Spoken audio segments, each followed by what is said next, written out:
அரசியல் காழ்ப்புணர்ச்சியின் காரணமாக பழிவாங்கும் நோக்கத்தோடு, அதாவது எதிர்க்கட்சி கூட்டணி தலைவர் என்ற ஒரே காரணத்தினால் ஒரு சட்டமன்ற உறுப்பினர் புவை ஜெகன்மூர்த்தியார் அவர்களை கைது செய்ய வேண்டும் என்ற நோக்கத்தோடு ஆளுங்கட்சி செயல்படுகிறது. அதாவது இந்த வழக்குல பாத்தீங்க அப்படின்னா, இந்த திருமணம் செய்த தம்பதிகளில் பெண் வீட்டாரோட பெற்றோர், அவருடைய ஃபாதர் மகேஸ்வரி என்ற ஒரு லேடியை அப்ரோச் பண்றாங்க. இந்த மகேஸ்வரி என்றவங்க முன்னாள் காவல்துறையில வேலை செய்தவர்கள். அவர்கள் ஏடிஜிபியை மிக நெருக்கமாக இருந்த காரணத்தினால் ஏடிஜிபியோட துணையோடு இந்த சம்பவம் நடந்துள்ளது.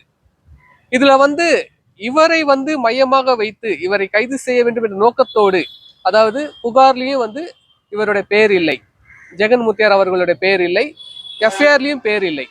ஆனால் இவரை கைது செய்தே ஆக வேண்டும் என்ற நோக்கத்தோடு எந்த ஒரு சம்மனும் கொடுக்காமல் ஒரு 500 போலீசார், அதாவது ஒரு தீவிரவாதியை பிடிப்பது போல் இவருடைய வீட்டில் முன்பு நின்று இவரை பிடிப்பதற்காக இந்த அரசு முயற்சி செய்தது. ஆனால் அது பலிக்கவில்லை.